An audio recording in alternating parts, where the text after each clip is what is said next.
Bonjour à tous. Un petit peu de retard, mais a priori, ça valait le coup. Donc le PS est là, on peut commencer. Présentation rapide des invités. J'allais dire, c'est une des tables rondes où les uns et les autres sont les plus identifiés. Marine Tondelier, voilà, donc secrétaire nationale d'Europe Écologie Les Verts depuis 2022. Adhérente depuis 2009. On vous a d'abord connu à Hénin-Beaumont depuis au moins une quinzaine d'années maintenant dans le combat face à l'extrême droite, Steve Briouat pour ne pas le citer. De l'autre côté de la table, Manuel Bompard, à peu près la même génération, un parcours en fait assez similaire, commence aussi à militer en 2009, auprès de Jean-Luc Mélenchon évidemment, qui l'a accompagné sur les campagnes présidentielles de 2012, 2017, 2022. Coordinateur de la France Insoumise, donc l'homme fort des Insoumis, l'organisateur, et député des Bouches-du-Rhône depuis 2022. Autre génération, mais même union de la NUP, Fabien Roussel, à la tête du PCF depuis 2018, un an après être entré à l'Assemblée nationale comme député du Nord, donc on vous a placé à côté de Marine Tondelier dans une logique régionale, et 4 ans avant de représenter le Parti communiste à la dernière élection présidentielle. Et enfin, le retardataire, mais qui va se rattraper tout au long de ce débat, Olivier Faure, député de Seine-et-Marne depuis 2012, premier secrétaire du PS depuis 2018, un poste peut-être un peu plus complexe que par le passé, mais en tout cas un poste dans lequel il est bien en place. Lilian voulait cadrer un petit peu le ton, ou en tout cas le côté un peu singulier ou inédit pour nous de ce casting. Merci Jonathan, merci à tous d'être venus, merci à vous quatre d'être là. On l'avoue, on ne pensait pas vous réunir sur une même scène. Franchement, on s'est dit que ces derniers temps, c'était assez dur de réunir les 4 responsables de parti de la NUPES. Vous avez eu un anniversaire à fêter, il n'y a pas eu vraiment de bougie d'anniversaire. La rencontre au sommet, comme on avait dit, a été tenue secrète. On en a eu un peu des échos dans la presse et c'était un peu tendu. Donc on avait envie, parce qu'à Libération, on fait parler aussi toutes les gauches, on essaye de vous rapprocher, de trouver des convergences entre les différentes familles de la gauche, de vous avoir sur une même scène pour discuter. On a pas mal discuté aussi du sujet entre nous, et on a voulu axer sur la question de la crédibilité et de la radicalité, puisque c'est quelque chose qui vous traverse, que vous mettez en avant souvent dans vos débats, dans vos programmes, et c'est une question, on le sait, qui va être au cœur des 4 prochaines années, d'ici la présidentielle de 2027. Donc merci à vous, et on va en savoir plus sur ce qui est de cette union. Donc voilà, comme on disait, crédibilité, radicalité, c'est peut-être pas la bonne dualité, mais en tout cas c'est un débat qui traverse. Demande de propositions radicales, en tout cas de transformation radicale dans un certain nombre de domaines, évidemment sur le plan écologique, sur le plan social, sur le plan de la vie démocratique. Ça, on sent qu'il y a quelque chose qui ne va pas et qu'il faut peut-être aller un peu plus fort, plus loin. Et souvent, quand on discute avec les uns les autres, il y a beaucoup de communs qui se dégagent au sein des différentes forces qui composent la NUP. On a publié ce matin dans le journal donc une enquête via Voice qui vient montrer que c'est pas tant la question de la radicalité des propositions qui est mise en cause, mais plutôt la capacité à incarner une alternance crédible. Le travail de s'imposer comme la principale force d'opposition est plutôt reconnu, notamment dans les luttes, évidemment. Mais c'est vrai que si on se base sur la simple séquence des retraites qui vient se finir, on peut dire que la gauche était en première ligne sur le côté politique et syndical dans la rue, sur le côté politique à l'Assemblée, et que pourtant le constat qu'on fait, et que beaucoup font, qui est assez déprimant, c'est que voilà, la force politique qui semble un peu tirer les marrons du feu à court terme, c'est plutôt le Rassemblement national, très absent des débats à l'Assemblée, très en retrait dans ce sujet-là. Donc voilà, c'est régulièrement, vos cultures politiques n'ont pas toujours été les mêmes. Le principe d'une union, c'est aussi de venir avec sa singularité et ses différences. Donc voilà, est-ce que déjà c'est quelque chose qui régulièrement vous interroge, cette idée de la crédibilité versus la radicalité, ou alors c'est, j'allais dire, une formule de journaliste et qu'en fait c'est beaucoup plus simple que ça? J'ai envie de poser la première question à Manuel Bompard. Vous venez d'une famille politique qui a beaucoup porté le thème, par exemple, de radicalité concrète. D'abord, merci de l'invitation. Contrairement à ce que vous avez dit en introduction, bonjour à toutes et tous, et contrairement à ce que vous avez dit en introduction, c'est pas difficile de nous réunir. On a l'habitude de travailler ensemble.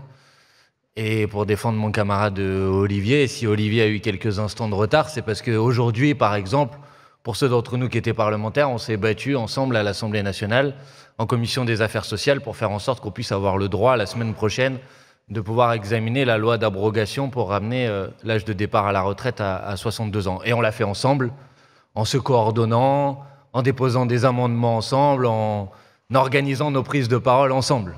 Donc de ce point de vue-là, il n'y a pas de difficulté. On a bien sûr des débats, on a bien sûr des discussions.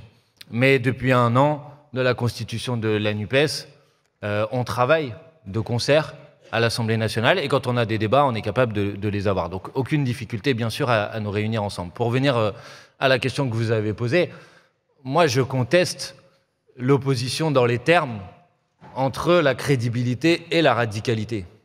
Je ne considère pas que pour être crédible, il faut être moins radical, et que si on est trop radical, on n'est pas crédible.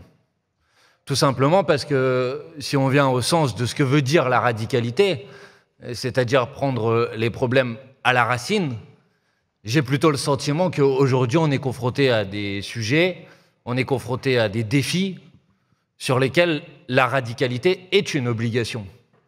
En matière climatique, par exemple, tous les rapports du GIEC vous disent que en gros, si vous voulez rester dans le cadre des accords de Paris, vous avez maintenant plus que quelques années, 2-3 ans, pour inverser la courbe et faire baisser à l'échelle mondiale les émissions de gaz à effet de serre. Si vous voulez remplir cet objectif, vous avez intérêt d'être radicaux. Parce que si vous n'êtes pas radicaux, vous ne serez pas en capacité de remplir ces objectifs.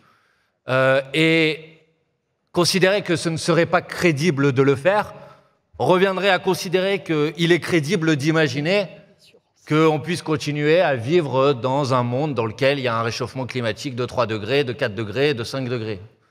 Moi, ça, je pense que ce n'est pas du tout crédible d'imaginer que nos sociétés elles peuvent continuer à exister dans un monde avec un réchauffement climatique de 3, 4 ou 5 degrés. Donc, il me semble que la radicalité aujourd'hui, elle est bien évidemment et bien nécessairement une obligation d'un point de vue programmatique. Parce que les questions auxquelles on est confronté, elles sont d'une gravité extrême, et elle nécessite un changement qui est radical. La deuxième question, c'est est-ce que cette radicalité, elle n'est pas populaire, ou elle nous empêche d'être crédibles? Alors, puisque vous avez publié un sondage ce matin, je vous ai fait une petite compilation de sondages. 62% des Français ont une mauvaise opinion du capitalisme. 70% des Français considèrent que notre modèle économique est incompatible avec la protection de l'environnement et la lutte contre la crise climatique. 78% des Français expriment le souhait de voir la société se transformer. 93% désireraient revoir en partie ou complètement le système économique et sortir du mythe de la croissance infinie. Je pourrais en faire d'autres. 59% des Français soutiennent l'action des syndicats pour bloquer le pays contre la réforme des retraites. Sondage Odoxa, février 2023. Donc, être radical n'empêche pas d'être populaire.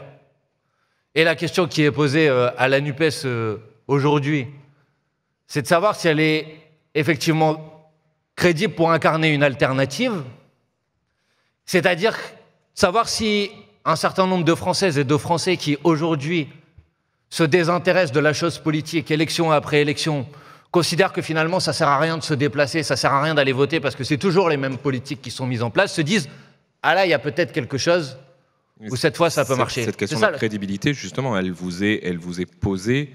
Aujourd'hui, vous avez du mal à incarner cette alternative. J'y répondrai après, mais je crois que j'ai terminé mon temps de parole, alors je laisse les autres parler. Premier temps de parole, évidemment. Non, Marine Tondelier, donc voilà, c'était évoqué par Manuel Bompard, mais sur votre cœur de métier, même si l'écologie politique ne se résume pas à la lutte contre le réchauffement climatique, la radicalité, c'est quelque chose qui ne vous gêne pas non plus. Est-ce que vous partagez ce constat de dire les circonstances, de toute façon, demandent de la radicalité, la crédibilité même passe par la radicalité, si je comprends ce que dit Manuel Bompard, ou est-ce que vous entendez que peut-être dans l'idée de rassembler de plus en plus largement, parfois ça peut aussi être une difficulté? Moi, je trouve que le débat entre radicalité et pragmatisme me fatigue toujours un petit peu. Parce que la réalité, c'est qu'il n'y a pas un monde comme ça, binaire, avec des gens qui sont tout radicaux, des gens qui sont tout pragmatiques, et puis au milieu, il n'y a personne. En fait, la réalité, c'est qu'on est tous traversés, chacun de nos mouvements, et même chacun de nous. Moi, je dis souvent, je suis écologiste, donc radical et pragmatique, les deux en même temps. Je vous donne quelques exemples. Le premier, c'est que tu as parlé d'étymologie un peu du terme, c'est un terme botanique au début, la radicalité, ça veut dire dire racine et ça veut dire aller au cœur, à la source des problèmes. C'est exactement la définition de l'écologie. Donc, j'ai pas de problème avec le mot radicalité. J'ai un problème avec la manière peut-être dont il a pu prendre une connotation péjorative. Mais pragmatisme aussi, ça a pris une connotation péjorative, puisqu'on a l'impression que pragmatisme, on voit François Hollande qui dit la finance c'est mon ennemi et qui à la fin fait la déchéance de nationalité. Enfin, j'ai l'impression que les deux sont devenus des repoussoirs, alors que la réalité c'est que nos parcours politiques s'inspirent des deux en même temps. Je vous donne un autre exemple, c'est quand on parlait de mon mouvement qui est souvent caricaturé et parfois qu'il mérite, hein, moi j'essaie souvent d'être lucide, mais on disait en gros il y a Sandrine Rousseau, elle est radicale, et Yannick Jadot, il est pragmatique. Bah oui, mais sauf que Sandrine Rousseau, sa vie d'avant, c'était être vice-présidente d'université, on peut se dire c'est très pragmatique comme mode d'action, et Yannick Jadot, sa vie d'avant, c'était d'être activiste chez Greenpeace, de prendre des risques y compris juridiques et d'être sur écoute parce que EDF l'avait demandé. Et donc, c'est pour vous montrer que chaque écologiste est à la fois radical et pragmatique. Et puis, dernier exemple, moi, je considère souvent qu'être radical, c'est peut-être être pragmatique parfois avant l'heure. Quand René Dumont, en 1974, premier candidat écologiste à la présidentielle, montre son verre d'eau en disant « cette eau est précieuse et bientôt nous en manquerons », la moitié de la France se moque de lui, en disant ok, merci, vous pouvez reprendre votre monsieur, s'il vous plaît, parce qu'il est en train de raconter n'importe quoi. Et la réalité, c'est qu'on s'apprête cet été à vivre exactement ce qu'il disait. Donc voilà, moi je m'inscris en faux un peu par rapport à ça, et je considère surtout que ceux qui veulent classer les gens, que ce soit quand ils s'adressent aux écolos ou au sein de la NUPES, en disant lui il est radical, ils sont pragmatiques, en fait les gens qui veulent nous classer, qu'ils parlent des écolos de la NUPES, veulent nous diviser et donc nous affaiblir. Et donc moi, je revendique que je suis écologiste et je ne suis pas là pour me qualifier de radical ou pragmatiste ou animaliste ou écoféministe. Je suis tout ça en même temps. Et ce qui est assez intéressant, c'est qu'on est en train de faire, vous savez, les états généraux de l'écologie, où on invente un nouveau mouvement qui, ça ne veut pas dire qu'on n'est plus dans la NUPES, il y a la NUPES, on fait partie de cette coalition, je le dirai et je le redirai autant de fois que vous voulez l'entendre, mais on fait notre part en disant, le pôle écolo, comme Fabien avec le Parti communiste, comme Olivier avec le Parti socialiste et comme Emmanuel avec la France insoumise, chacun doit renforcer aussi ce qu'il est pour que la coalition à la fin soit plus grande. Et donc nous, on fait notre part avec l'écologie et d'une manière qui nous ressemble, c'est-à-dire démocratie participative, etc. On fait un questionnaire très large, il y a déjà plus de 30 000 réponses, où on demande aux gens, ça vous intéresse de faire ce mouvement avec nous, venez nous dire ce que vous attendez. Et il y a une des questions qui est, en gros, de quelle manière ce mouvement devrait se positionner. Et on propose 15 adjectifs, dont radical, dont pragmatique. Il y a très peu de réponses, c'est pas ça qui accroche. Les principaux mots qui ressortent, c'est pédagogique, 51%, c'est fédérateur, et on montre bien qu'en fait, les gens ont aussi besoin de faire ensemble, et c'est valable, je pense, aussi au sein de la NUPES, en disant, on a compris vos différences, mais allons-y. Et puis, il y a mobilisateur et enthousiasmant, qui est aussi le troisième mot qui revient. Tout ça pour vous dire que les écologistes ne se définissent pas avant tout comme « je suis plutôt radical ou pragmatique », et que je pense que c'est un débat, on aime bien le mettre en scène, ce débat en France, mais très sincèrement, je ne pense pas que les gens à gauche et chez les écologistes soit se disent c'était super François Hollande et si on recommençait exactement pareil. Je pense que tout le monde a été traumatisé. Moi, je peux vous dire que quand vous étiez à la Bastille, moi j'étais jeune à l'époque, du coup j'avais le même âge que Manuel, et une partie de nous y a cru en disant bah voilà, nous c'était notre 81 à nous quoi. Et en fait, la déception, elle est pire. La déception est pire quand t'attendais quelque chose. Que Macron, on est très déçus, mais on n'attendait rien. Hollande, on attendait vraiment beaucoup en tant que jeune à l'époque. Et ça, plus jamais, en fait, on fera. Et je pense que tout le monde est d'accord dans cette salle là-dessus. Mais après, se dire on va taper sur des casseroles pendant 3 mandats de plus, on ne peut pas se satisfaire de ça. Et je pense que personne dans cette salle non plus. Donc la réalité, c'est que... Fédérateur et rassembleur, c'est évidemment des mots qu'on va utiliser aussi, oui. Je vous rassure. Mais en fait, on veut gagner et gouverner ce pays et changer la vie vraiment, ce qu'on fait déjà dans beaucoup de villes écolos. Et vous voyez nos maires écolos, quand je vois Léonore Monconduit à Poitiers, voilà, qui a gagné cette ville à 30 ans, elle est très radicale dans sa manière de faire et très pragmatique quand elle est maire. Et on a beaucoup d'élus qui sont comme ça et on change déjà la vie de millions de Français dans les villes écolos. Et donc, en fait, je pense qu'il faut arrêter de caricaturer la vie politique entre un débat entre ces deux pôles radicaux et pragmatiques. Fabien Roussel, pour gagner, est-ce qu'il faut être radical ? C'est pas la bonne question. On est au moins d'accord là-dessus. C'est bien, on arrive à vous faire parler d'une seule voix. Mais non, mais agréable. Bon, et moi, j'ai jamais cru en 2012 que ça allait être la teuf. Oui, mais moi, j'étais jeune. Tu peux me laisser ça. Mais je comprends. Vous participez au gouvernement et nous, pas longtemps. On n'a pas participé. Et nous, on a dit ça va pas marcher. Ça va pas marcher. Olivier était content. Je crois que Manu n'était pas content. Voilà. Bon, c'est bien, maintenant on est tous d'accord. Voilà. Au moins on a progressé. On retiendra ça. Au moins on a progressé. Non, moi, le mot radical, je m'y retrouve pas. Bon, après, c'est la question que vous posez, donc je vais y répondre. Mais radical, je l'associe plus à une forme d'action radicale, voilà. Je me considère plus comme révolutionnaire. La révolution, oui. La radicalité, c'est pas, on se définit pas, nous, communistes, comme radicaux, et comme si c'était la forme, le sens que l'on devait prendre. Manu l'a dit tout à l'heure, nous vivons dans un régime politique, économique, un système économique, le capitalisme, qui broie autant les êtres humains qu'il abîme la planète. Et on est aujourd'hui dans une crise grave où les hommes et les femmes sont à bout et où les ressources sont à bout aussi. Et avec une crise de ressources grave. Et donc on doit sortir de ce régime. On doit sortir du capitalisme et mettre en place un nouveau système économique, démocratique. Parce que ça ne va plus. Les gens le perçoivent. Le sondage cité par Manu l'exprime. Et donc, on doit réussir ensemble à bâtir un nouveau système économique qui nous permettra, ensemble, de répondre aux besoins humains, de mettre les richesses que nous avons au service de cette révolution écologique que nous devons à tout prix mettre en œuvre, et c'est urgentissime. Et c'est pour ça que changer de système politique, mettre en place un nouveau système démocratique, c'est une révolution. Il ne faut pas avoir peur des mots. Moi, je n'ai pas peur de dire qu'il y a besoin d'une révolution dans notre pays, en Europe. Alors, c'est radical. On peut dire c'est radical, une révolution. Une révolution, c'est radical, plutôt. Mais je préfère parler de révolution. Derrière révolution, il y a un sens politique, il y a une histoire, parce que la révolution, on l'a déjà faite. On a réussi à abolir la monarchie. On a déjà réussi à nous débarrasser du nazisme. On réussira bien à sortir du capitalisme. Et ça nécessite une révolution pour la mettre, pour mettre cette révolution au service de l'être humain et de la planète. Olivier Faure, pendant longtemps, quand un socialiste entendait parler de révolution ou de mettre à bas le capitalisme, au mieux, il levait les yeux au ciel et souvent, il n'était pas vraiment dans les salles où ça se disait. Ça n'a pas l'air de vous interpeller plus que ça. On a suivi le travail d'inventaire du quinquennat Hollande, qui a été l'acte fondateur de votre prise de pouvoir au PS. Comment vous vous situez aujourd'hui dans cette... souvent, vous étiez le socialiste, c'était le modéré de la bande à gauche, quand même, globalement. Est-ce qu'aujourd'hui... il y a un rougissement socialiste ou c'est toujours rose? Mais, puisque Fabien ne cite plus Karl Marx, je vais le faire moi-même. Ça a changé. Eh oui. Et donc, Karl Marx disait, être radical, c'est saisir les choses à la racine. Et moi, je suis pour prendre les choses à la racine. Qu'est-ce qui est radical, qu'est-ce qui ne l'est pas? Je ne sais pas. Est-ce que... Quand la gauche met en place, avec Ambroise Croizat, ministre communiste à la Libération, met en place les retraites, c'est pas radical, ça? Mais pourtant, on l'a fait. On l'a fait pourquoi? Parce qu'on croyait qu'effectivement, un monde nouveau était possible.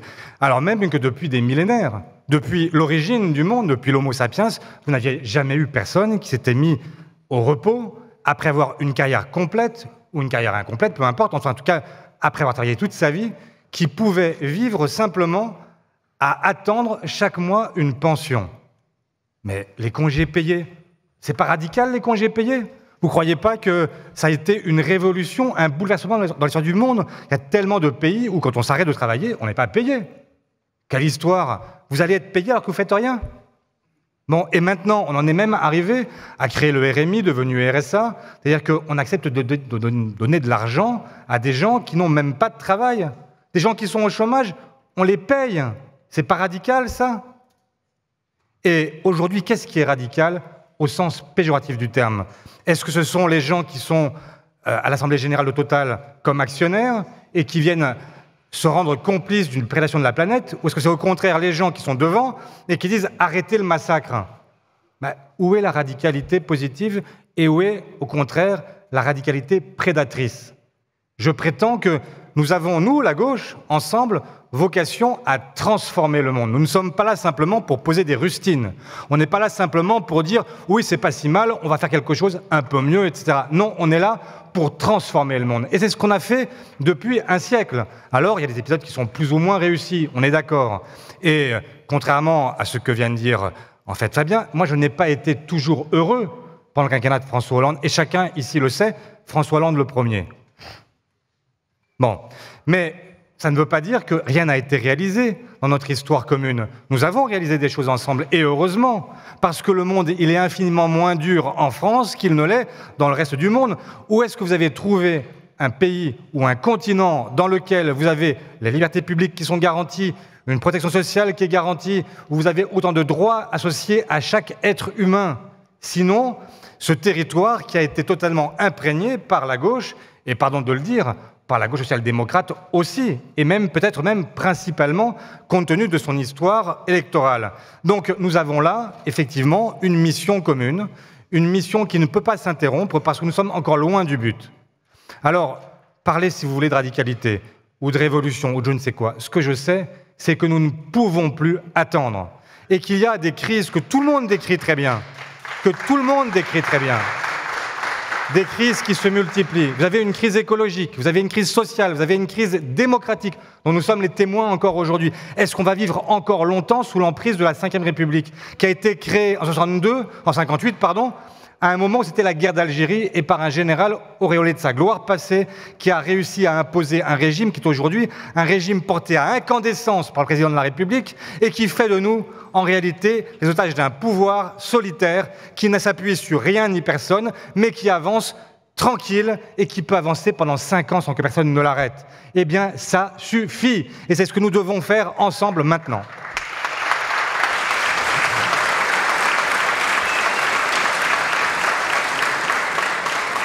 Donc, on entend quelque chose, une petite musique commune, ça c'est assez net.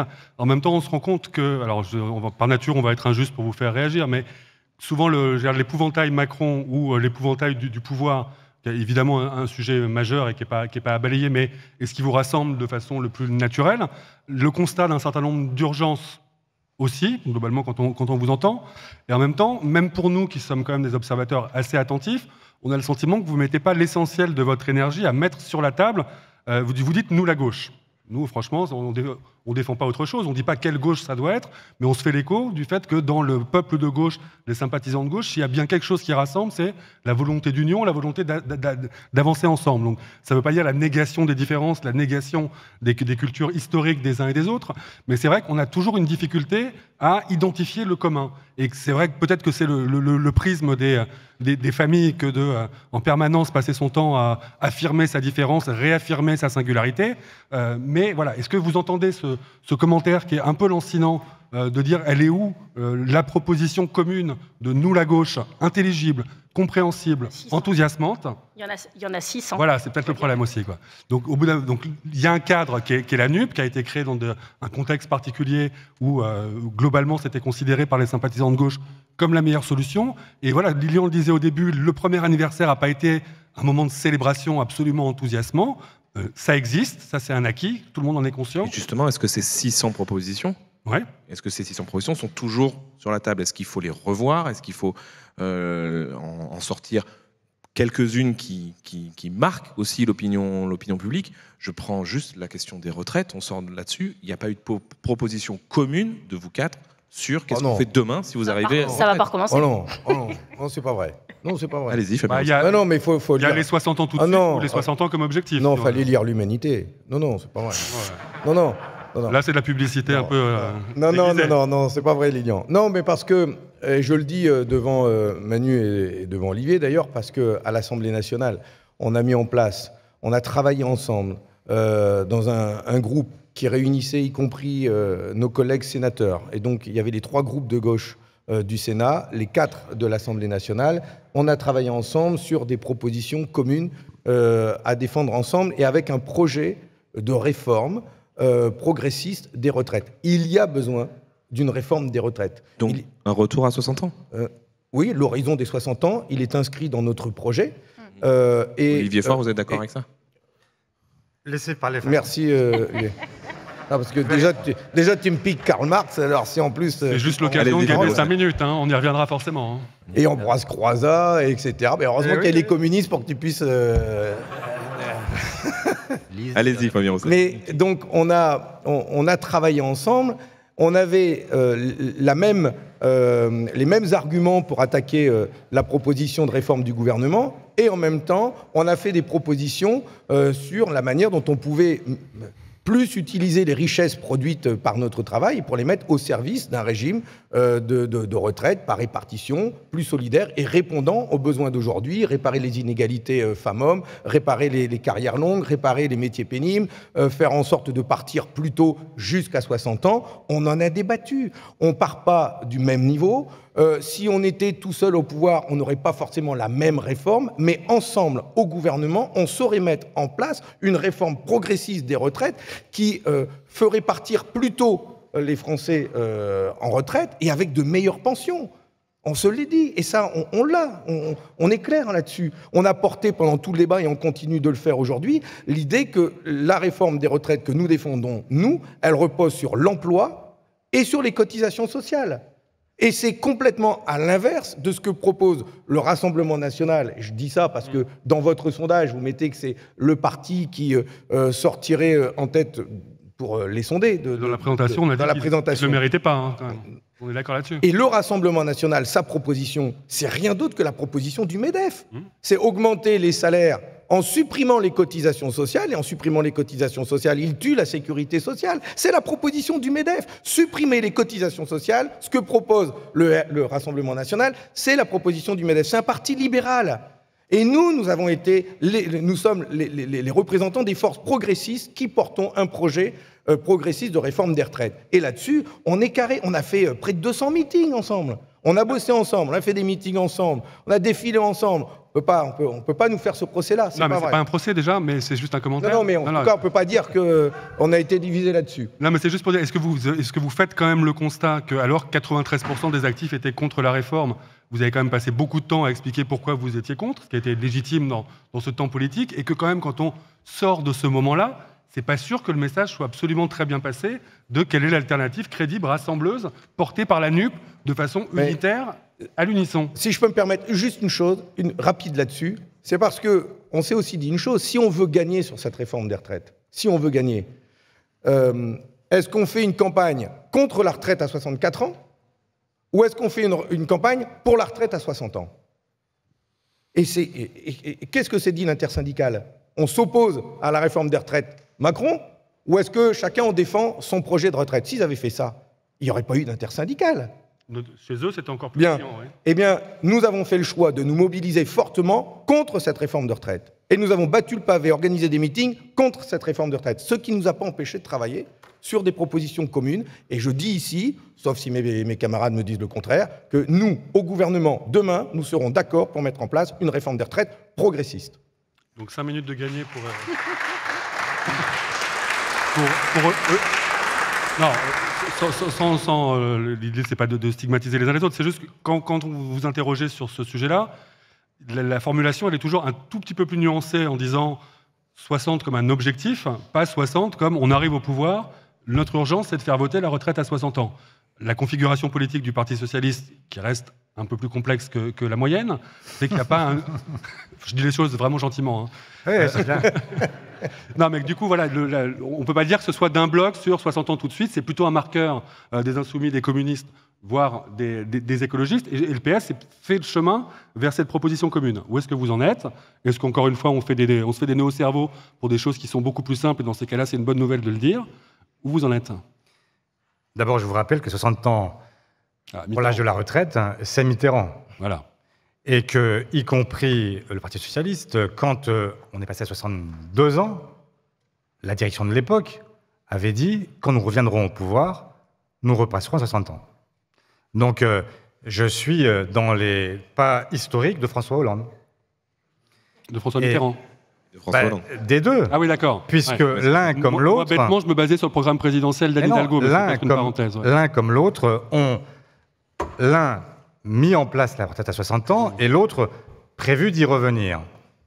Donc, je me place dans cette continuité historique en disant qu'effectivement, il y a des professions pour lesquelles 64 ans, même 62 ans, c'est déjà impossible. Et que je ne mets pas sur le même plan celui qui est journaliste et qui adore son métier avec celui qui est au marteau-piqueur, celui qui est dans les frigos à Rungis, celui qui est éboueur, qui ont des métiers qui sont différemment pénibles. Vous avez des métiers qui peuvent être parfois pénibles quand vous avez à interviewer des politiques, mais ce n'est pas la même pénibilité que celui qui est en réalité confronté au monde du travail le plus brutal. Donc, moi, ce que je plaide, c'est qu'il y ait une différenciation entre les métiers et que nous ne partions pas avec la même durée de cotisation selon qu'on ait un métier qui soit pénible ou pas. Avec une butée d'âge qui peut être 60 ans, ça ne me gêne absolument pas, parce qu'en réalité, eh bien, il faut distinguer d'abord entre les professions. Maintenant, je voudrais répondre à la question de Lilian sur qu'est-ce qu'on fait du projet que nous avons adopté ensemble au mois de mai dernier. La réalité, c'est que ce projet nous a portés et que nous en sommes comptables puisque nous avons toutes et tous été élus dessus. Mais la réalité aussi, c'est que nous avons réussi une performance en multipliant par 2,5 ou 3 le nombre de parlementaires de gauche à l'Assemblée, mais nous avons aussi perdu. Et donc, ça suppose que nous puissions nous remettre en cause en permanence et que nous puissions aller chercher les idées nouvelles qui ne viennent pas simplement de nous. La gauche, ça n'est pas simplement les partis politiques que nous représentons. La gauche, c'est aussi les ONG, c'est aussi les syndicats, c'est aussi les citoyens qui bien continuent à réfléchir parfois, souvent en dehors de nous, et qui cherchent à donner un débouché politique à leurs revendications. Et donc, nous devons être ce réceptacle-là. En ce sens-là, nous devons nous élargir encore. Nous n'avons pas fini. Ça n'est pas... Enfin, il y a une gestion de notre propre croissance, et nous devons, comme dirait l'autre, en l'occurrence Jean-Luc Mélenchon, nous devons faire mieux. Parce que moi, je ne suis pas partisan simplement de revenir à chaque fois en faisant 30, 31, 32. Non, la prochaine fois, il faut gagner. Donc, pour gagner, il faut s'élargir, aller chercher les gens qui aujourd'hui se demandent « Mais qu'est-ce qui fabrique ces quatre-là? Est-ce qu'il y a encore un espoir avec eux ou est-ce que c'est complètement foutu ?» Si c'est foutu, ils iront voir ailleurs. Et c'est le moment, parce qu'on n'en a pas encore parlé, sans doute, il y en avez-vous parlé depuis ce matin, mais la réalité quand même, c'est que nous sommes confrontés à un défi qui est un défi incroyable sur le plan politique.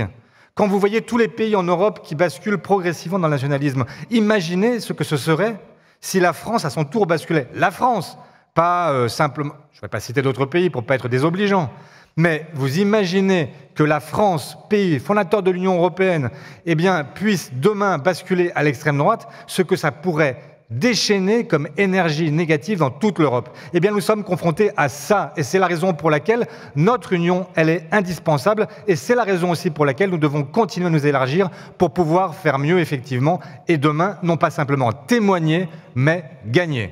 Justement, Manuel Bompard, ce programme, il est issu en très grande partie du programme de Jean-Luc Mélenchon, qui a fait le plus gros score des personnes autour de la table, en tout cas des partis représentés à la dernière présidentielle. C'est un programme qui s'appelle l'Avenir en commun, qui a aussi peu évolué entre 2017 et 2022. Est-ce qu'il doit évoluer, comme le dit Olivier Faure, et dans quel sens? Heureusement que notre objectif à tous, c'est de gagner. Et pour gagner, il faut prendre le pouvoir au niveau national. Et donc, pour gagner et prendre le pouvoir au niveau national, il faut se présenter ensemble aux élections. Et pour se présenter ensemble aux élections, il faut se présenter avec un programme. Et bien évidemment, la prochaine fois qu'auront lieu des élections nationales, on ne va pas se représenter avec exactement le même programme qu'aux élections précédentes. Donc, si la proposition, c'est de mettre en place un travail pour faire en sorte que notre programme, on l'améliore, on l'approfondisse, on l'enrichisse du travail qu'on en fait ensemble à l'Assemblée nationale, c'est une proposition qui est de bon sens. Elle est évidente. Bon, donc oui, bien sûr qu'il faut le faire. Mais plus généralement, d'abord, vous avez dit, vous n'êtes pas identifié sur des éléments de contenu. J'ai quand même envie de vous dire, ensemble, on s'est battu à l'Assemblée nationale pour la taxe sur les super-profits. Ensemble, on s'est battu à l'Assemblée nationale pour augmenter le SMIC à 1 600 €. Ensemble, on s'est battu à l'Assemblée nationale pour bloquer les prix sur les produits de première nécessité. Ensemble, on s'est battu à l'Assemblée nationale pour la rénovation thermique des logements. On a même fait voter ensemble des amendements avec plus de 10 milliards d'euros pour l'efficacité énergétique des bâtiments. Ça, on l'a fait ensemble. Ensemble, on est pour la 6e République. Ensemble, on est pour rétablir l'impôt de solidarité sur la fortune en mettant une composante climatique. Donc, on n'a pas de problème à être identifié sur des sujets de bataille ensemble. Maintenant, la question que vous posez, c'est qu'est-ce qu'on fait de la NUPES? D'abord, moi, je dis ici que le bilan de la NUPES est un bilan positif. Tout n'est pas parfait, mais c'est un bilan positif. Oui, il y a 1 an de ça, juste avant les élections législatives, si on s'était réunis dans la même salle et si on avait dit on va constituer le programme de la NUPES, on va faire 26% des voix aux élections législatives, on va gagner le premier tour et on va faire élire 150 députés, ben je ne suis pas sûr qu'il y aurait beaucoup de personnes ici qui l'auraient cru. Et pourtant, on l'a fait. On l'a fait. On a gagné le premier tour des élections législatives. On a fait un résultat qui est un résultat correct, un bon résultat. Alors, ça n'a pas suffi à gagner, d'accord. Mais depuis 1 an, on a travaillé ensemble. Donc la question qui nous est posée maintenant, Olivier dit faites mieux. Ok, je suis d'accord. Mais la question c'est comment? Bon, qu'est-ce qu'on fait? Moi, ma thèse, est-ce que je défends, et tu as repris ce terme et ça ne me dérange pas du tout. La question qui nous est posée maintenant, c'est comment on fait pour faire mieux? Bon, ma thèse, ou en tout cas ce que avec mes collègues de la France Insoumise, on essaye de défendre, c'est l'idée que pour qu'on fasse mieux, il faut que la NUPES, ça ne soit pas seulement un accord parlementaire à l'Assemblée nationale ou un accord électoral du passé, mais il faut que ça soit un mouvement politique dans lequel chacun conserve son identité, sa singularité, son organisation politique, mais qui se bat ensemble sur des batailles qui existent dans la société, qui se structurent localement, qui mènent la bataille idéologique, qui multiplient les échanges avec les intellectuels, les syndicalistes, les ONG dont a parlé Olivier. Et c'est ça que moi j'appelle... Moi j'avais parlé de nouvelle étape de la NUPES, certains parlent d'acte 2 de la NUPES, les termes que vous voulez. Mais si on veut faire en sorte d'être à la hauteur de ce défi, c'est-à-dire de passer de 26 à 27, à 28, à 29, pour être majoritaire, pour gagner, alors il faut qu'on fasse en sorte de mener la bataille dans la société, pas uniquement à l'Assemblée nationale. Et il faut qu'on le fasse ensemble. Et puis, il faut aussi, et j'assume même si je sais que c'est un sujet qui fait débat entre nous, je pense aussi que pour être crédible, il faut faire en sorte que notre coalition, ça soit une coalition qui apparaisse de manière stable. Pas qui, en fonction des échéances électorales, parfois est plus ensemble, ensuite est ensemble, on va venir aux européennes, parfois est pas ensemble. Mais je ne parle pas que des européennes. J'ai compris la subtilité je parle pas que des européennes. On va venir non, je ne parle pas que des européennes. arriver. Je parle de toutes les élections jusqu'aux prochaines élections nationales, avec des singularités des uns et des autres. C'est ça. Ça ne veut pas dire nier nos singularités. Mais si on veut apparaître comme une alternative qui est une alternative crédible, où les gens se disent c'est là l'espoir pour tourner la page de Macron et faire en sorte que ce ne soit pas l'extrême droite qui l'emporte, il faut que ce soit identifié. Pas qu'à chaque élection, on soit obligé de recommencer le travail en disant non, non, en fait, on est d'accord, mais la fois d'avant, on n'était pas d'accord, mais cette fois, on est d'accord. Parce que ça, c'est pas crédible. Voilà ce que je pense. C'est pourquoi je pense qu'il faut avancer maintenant et passer aux travaux pratiques sur l'approfondissement de la NUPES, et c'est ce que je souhaite, et j'espère qu'on va y arriver dans les prochaines semaines. Alors, quand même...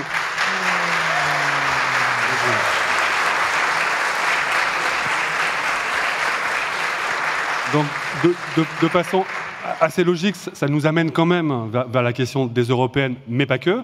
Mais juste un tout petit point, c'est quand on dit approfondissement, il y a une des difficultés, donc encore une fois, peut-être que c'est l'écume, mais c'est de dire que le rapport de force, qui n'est pas quelque chose de sale, c'est simplement quand des forces politiques décident de se mettre ensemble, elles ne sont pas toutes à égalité quand la situation politique issue des élections a pointé un certain nombre de scores. Il se trouve que issu des législatives, issu de la présidentielle, le rapport de force était nettement favorable à Jean-Luc Mélenchon et les siens, donc aux Insoumis.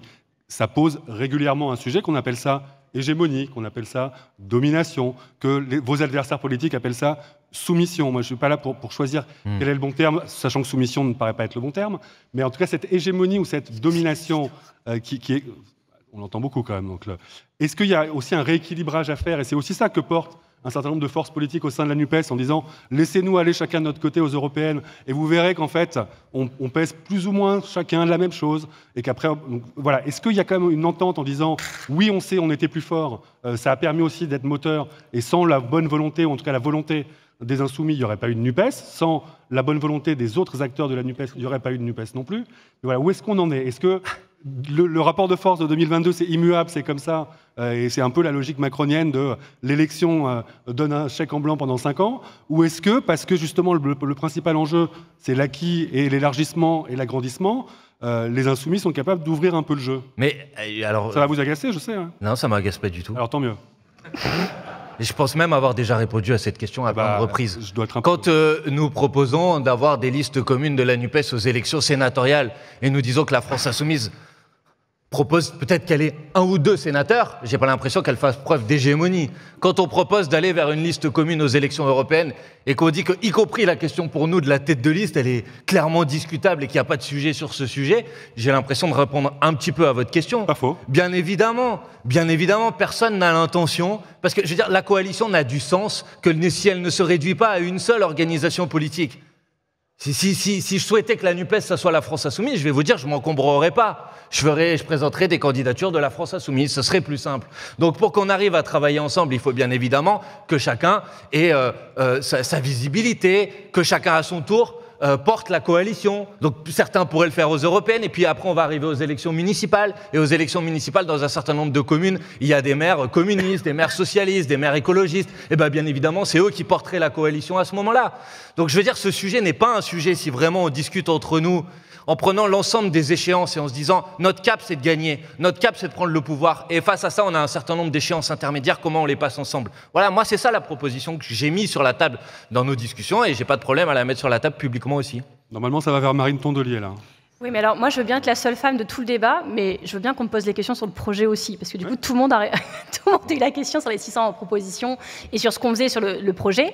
On l'a tous porté, j'étais également candidate dans une circonscription un petit peu plus difficile. Une réponse en 2 temps alors. Il ne vous échappera pas, mais c'est vrai qu'on a été élus sur ces 600 propositions, qu'on a menées. Moi je suis très fière de la bataille qu'on a menée sur les retraites ensemble. Je vais vous dire, ces meetings dont tu as parlé, on était tous ensemble, et franchement on passait des bons moments, que ce soit sur l'estrade ou dans la salle, je le dis. Je trouve qu'on a fait railler tant qu'on pouvait, et que c'est sûr que l'attitude de Marine Le Pen, elle est plus simple. Marine Le Pen, elle agit en vautour. Alors je fais attention quand je dis ça, parce que j'ai des collègues écologistes naturalistes qui m'ont dit que c'était diffamatoire pour les vautours de dire que Marine Le Pen était un vautour, et que les vautours étaient des animaux très importants c'est un animal certes opportuniste, mais qui contribue à l'équilibre des écosystèmes. Je ne sais pas si Marine Le Pen contribue à l'équilibre des écosystèmes, mais en tout cas, elle a une attitude opportuniste d'attendre en fait la charogne et de se précipiter au bon moment dessus. Je sais, c'est ce qu'elle a fait avec ma ville, avec le bassin minier du Pas-de-Calais. Elle est rodée, un coup à Lens, Béthune, etc. Puis quand il se trouve que mon maire, Hénin Beaumont, a été mis en examen avec 18 chefs d'inculpation, elle s'est dit « Ah, là, good point », et elle est arrivée pile au moment sur sa proie. C'est ce qu'elle fait avec les retraites. Elle nous laisse nous débattre avec les macronistes, parce qu'ils sont absents en hémicycle, et que vous voyez bien que sur les débats retraites, ils ont déposé moins d'amendements que Renaissance. C'est-à-dire qu'ils avaient moins de choses à contester au projet de réforme que les députés de la majorité eux-mêmes. Que dans le mouvement social, on ne les a pas vus, qui se tiennent bien discrètement tapis dans l'ombre, prêts à surgir au bon moment. Et c'est sûr que j'ai vécu, je pense comme beaucoup de monde, un moment vertigineux le 1er mai en rentrant de ces manifs et en voyant à la télé les images de son rassemblement au Havre, où elle avait l'air présidentiable. Il y avait cette femme, la future candidate en 2027, et je me disais, parce que moi je défendrai la NUPES aussi longtemps qu'il le faudra, et je serai pas juste une partisane, mais je serai artisane, je ne sais pas si ça se dit en genre tout chez les Verts, du fait qu'on y arrive, parce que je veux qu'on gagne en 2027. Je ne me résous pas, comme je pense une grande majorité de Français, à devoir choisir entre l'héritier que je sera choisi, le macronisme, et Marine Le Pen. Mais voilà, il faut se rendre à l'évidence de ce qui nous distancie. Et je pense que les 600 propositions qu'on a, on sait dans quelle précipitation ça a fait. Je ne dis pas ça pour dire je veux rayer celle-là et en ajouter une autre. Je vous dis juste que quand on prépare ce qu'on prépare à gouverner, ce que disait Manuel, d'ici 2027, on a 4 ans, et qu'évidemment, pendant 4 ans, il faut qu'on anime aussi le travail des idées, et pas juste les nuits pendant 12 jours dans un local parce qu'il faut conclure un accord, mais en associant la société, et peut-être même que les difficultés qu'il ne faut pas nier qu'on peut avoir parfois quand on discute juste entre partis, peut-être qu'on les surmonte beaucoup plus facilement en associant des syndicats. Voilà. Et donc je pense que la méthode qui est proposée d'ailleurs par Olivier est la bonne, et qu'on propose aussi dans cette coopérative dont on parlera peut-être tout à l'heure quand on parlera de 2027. Moi, je ne vois pas comment on fait autrement. Je pense que même que c'est urgent, et que ça nous permet de reparticiper au débat d'idées, mais pas en essayant de se dire on va faire 600 propositions, tout le monde va tout comprendre, vous allez voir, abracadabra, mais peut-être aussi en s'irriant, en trouvant les 2-3 idées qu'on martèle pendant 3 ans. Là, ça a été les retraites mécaniquement, mais c'était un combat en défense. On a quand même marqué quelques buts en démontrant les mensonges au secours du gouvernement, en démontrant aussi que quand on a lancé le sujet tous ensemble sur les milliardaires, qu'en fait on voulait bien nous expliquer pourquoi, se défendre sur leur sujet, mais pourquoi eux ils nous expliquaient pas pourquoi ils prenaient pas plutôt l'argent là, et y compris Pisani-Ferry maintenant qui dit que c'était une bonne idée alors qu'on passait encore pour des des gens complètement idéalistes il y a 3 mois. Donc on voit bien qu'on a fait progresser aussi la bataille des idées, que nous ne soyons pas crédités en termes de sondage de « ils ont réussi la séquence retraite », bah voilà, on est triste, mais je pense qu'on va surmonter ça, n'est-ce pas? Et puis surtout, voilà, la question c'est comment on réussit mieux la séquence suivante en choisissant 2-3 combats là où, pour le coup, on marque des buts. Si on joue qu'en défense, on gagne jamais. Donc sur les retraites, on a fait ce qu'il y avait à faire et c'est pas fini, je le maintiens. Mais maintenant, il faut réussir dans ces 600 propositions et tout le travail dont moi je suis extrêmement fière qui se passe à l'Assemblée avec toute l'équipe de la NUPES réunie, de choisir les 2-3 combats qu'on martèle pendant les 3 années à venir. J'ai parlé projet, je suis contente. Maintenant, vous pouvez me poser toutes les questions que vous voulez sur les européennes. Poser une bonne question. Est-ce que c'est crédible pour la NUPES d'aller à 4 listes différentes à l'élection européenne l'année prochaine? Alors... on retourne dans le Nord. Dans les 600 propositions, et on a suivi les négociations. Il y avait une liste aux européennes commune. Non, mais la question européenne a plutôt été mise de côté, même si il y avait l'idée qu'entre désobéir ou sortir, enfin, il y avait dans la sémantique, on trouvait des points de convergence. On ne peut pas dire que la question de la convergence sur les questions européennes était absolument tranchée par ces nuits. Non, mais voilà, et pour le coup, c'est la question qui se pose. Ça aurait été les municipales, on poserait d'autres questions. Et a priori, chez les écolos, on entend quelques voix. Pourquoi, Marine Tondelier, vous refusez l'offre de Manuel Bompard? L'offre amicale. On l'a pas inventé, quoi. Non, mais les choses sont très simples. Premièrement, oui, on a voulu faire un accord, et je vais vous dire, si les écologistes avaient dit on signe pas l'accord de la NUPES parce qu'on n'est pas d'accord sur les européennes, ça n'avait aucun sens. Donc on a fait en sorte... Moi, je vais vous dire, j'étais pour faire comme avec les socialistes en 2012 sur Notre-Dame-des-Landes. J'étais pour acter le désaccord. C'est pas ce qui a été retenu par mes collègues qui voulaient vraiment que ça aboutisse. Je pense que tout le monde avait envie d'y arriver. On y est arrivé pour faire un programme présidentiel. Faire un programme présidentiel ensemble, ça ne veut pas dire être d'accord sur tout forever.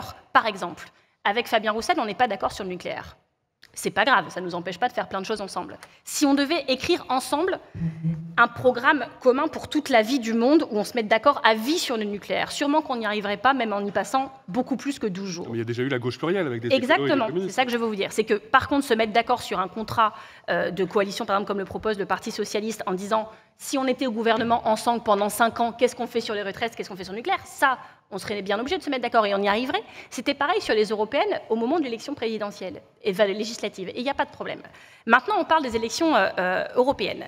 Les choses sont très simples. On est dans la Ve République, ça a été dit tout à l'heure, qu'il y a un vrai problème démocratique. Je fais une petite insiste parce qu'on a parlé tout à l'heure, imaginez si l'extrême droite arrive au pouvoir. On a une excellente députée européenne, Gwendoline Delbos-Corfield, qui travaille beaucoup sur la Hongrie, elle est rapporteure sur la Hongrie, et qui a fait, ça lui a inspiré un rapport, elle a fait courir un stress test aux institutions sur si un pays est gagné par l'extrême droite, elle prend tous les pays d'Europe, comment les institutions résistent. Et le pays qui échoue le plus au stress test, c'est la France. Je vous le dis parce qu'on est là, on est en France, on est tranquille, c'est pas l'Europe de l'Est, je sais pas quoi. On est un pays dont les institutions, par les gouvernements successifs et par l'exercice du pouvoir, ont été préparées à des choses qui seraient quand même très très compliquées si l'extrême droite arrivait au pouvoir. À l'inverse, on serait une démocratie parlementaire, peut-être ce serait déjà arrivé. On peut aussi discuter là-dessus, mais c'est pas le Ok, on fera le débat une autre fois si vous voulez bien. En tout cas, on nous demande, à corps à cri, les gens ont raison de le faire et on partage ce truc-là. Moi, ça fait 15 ans que je vous l'avais dit que je combats le Rassemblement national, donc évidemment qu'il n'y a pas de sujet là-dessus. Et on nous demande aux socialistes, aux insoumis, aux écologistes et aux communistes de se mettre d'accord sur une candidature commune pour 2027. Je trouve pas ça normal démocratiquement, en vrai. C'est-à-dire que dans un pays comme la France, où c'est l'élection présidentielle, la maîtresse des élections, celle auquel les gens tout d'un coup s'intéressent, peut-être avec les municipales, mais c'est la mère de toutes les élections, et on demande à un parti politique de peut-être ne pas pouvoir ou devoir présenter de candidats à cette élection. Je ne sais pas si vous imaginez le sacrifice qu'on demande aux partis politiques. Moi, j'ai répondu à cette question. J'ai dit que j'étais prête, et les socialistes l'ont fait aussi. Je n'ai pas dit il n'y aura pas de candidat écologiste à la fin. J'ai dit je suis prête à qu'il y ait un candidat unique à la gauche et aux écologistes, et que je ne fais pas d'un préalable du fait qu'il soit écologiste. Je ne sais pas si chacun mesure la force de faire ça pour un parti politique, le sacrifice que ça demande pour plein de militants, et que ce n'est pas un truc simple. Mais sur les européennes, on ne vous demande pas de vous effacer, justement. Je vous le dis parce que la Ve République et la présidentielle, c'est une élection, vous le savez, à 2 tours, avec un scrutin uninominal. Aux européennes, on n'est pas dans ce scénario-là. C'est un scrutin, d'ailleurs, que nous, on revendique pour un maximum d'élections, un scrutin proportionnel, à 1 tour, c'est-à-dire que personne n'empêche personne d'être au 2e tour, vu qu'il n'y en a pas, et où on dit souvent, voilà, c'est le bulletin du cœur, quoi, on vote ce qu'on a envie, on n'est pas là complètement traumatisé à se dire, c'est une des seules élections où on peut faire ça, voter ce qu'on a envie de voter, et pas être dans des calculs permanents à 4 bandes. Et je trouve dommage que, y compris nous-mêmes, on ait 5e républicanisé cette élection européenne. Nous, quand on est écolo, l'élection européenne, c'est déjà la seule élection où on peut parler de l'Europe. Et quand on s'appelle Europe Écologie Les Verts, c'est quelque chose d'important pour nous, pas juste parce qu'on est des amoureux béats de l'Europe, mais parce que les défis auxquels on fait face, et notamment le défi climatique, biodiversité, etc., santé environnementale aussi, ces sujets n'ont pas de frontières. Ces sujets n'ont pas de frontières, et par ailleurs, quand on parle par exemple de déforestation, voilà, on dit tout ce qu'on consomme chaque jour produit la déforestation. On pourrait se dire qu'en France, on est très fort, qu'on va faire des mesures quand on gagnera en 2027 avec la NUPES. Sauf que ça ne suffira pas. C'est au niveau européen qu'on peut bien avoir le bon levier, puisque l'Europe est le deuxième importateur mondial derrière la Chine de produits causant de la déforestation. Pareil sur le protectionnisme industriel, je sais que Fabien, tu étais encore ce matin sur le dossier de Valdune qui fabrique des roues de train en France, quand on nous dit oui, mais il y a plein d'industriels qui nous disent mais nous on veut bien avoir plus de normes environnementales, contrairement à Macron qui dit stop là on arrête tout, c'est trop compliqué. Eux ils disent nous on veut bien, c'est juste qu'on veut que ce soit juste et qu'il n'y ait pas de dumping environnemental. Qui peut protéger du dumping environnemental en faisant une taxe carbone aux frontières? C'est pas la France toute seule, c'est l'Europe. Donc l'Europe fait partie de la solution et pas du problème. Le seul moment où on peut en parler, c'est dans les élections européennes. Et moi, je suis triste, sincèrement, que depuis des mois, on ne vienne me parler d'Europe que pour me parler de petites tambouilles électorales de stratégie et pas du fond du problème, de ce que l'Europe peut apporter ou pas. Et c'est bien, ça montre bien qu'on a une différence d'approche de cette élection. Moi, quand j'entends dire, oui, ensemble, on fera 10 points de moins, mais c'est pas grave, 10 députés européens de plus ou de moins, ça change quoi? Ça change que ça peut faire basculer la coalition européenne d'un côté ou de l'autre. Et donc, je dis pas ça pour dire, moi, j'ai raison, les autres ont tort. Je vous dis juste que ça affecte les écologistes, la manière dont ce débat est amené depuis quelques semaines. Et donc, par rapport au débat sur la NUPES, va-t-elle survivre, etc., franchement, il faut arrêter de raconter ça. La NUPES, on a parlé des acquis sociaux tout à l'heure, la NUPES est un acquis politique. Elle existe, peut-être qu'elle changera de nom, peut-être qu'il y aura des gens même en si plus elle est ou en divisée aux européennes, elle perdurera. continuera derrière. Évidemment, puisque nous sommes une coalition et que regardez autour de nous dans les autres pays, parce qu'il n'y a pas que la France en fait dans le monde, et ailleurs les gens font des élections intermédiaires, ils font autre chose et ils survivent. Même les gens qui gouvernent ensemble. En Allemagne, les Verts, ils sont au gouvernement. On ne vous dit pas que c'est simple non plus d'ailleurs, c'est même loin de l'être, mais c'est acquis pour tout le monde, même personne n'a posé la question, ni en privé ni en public, au fait, les Européennes, on est ensemble.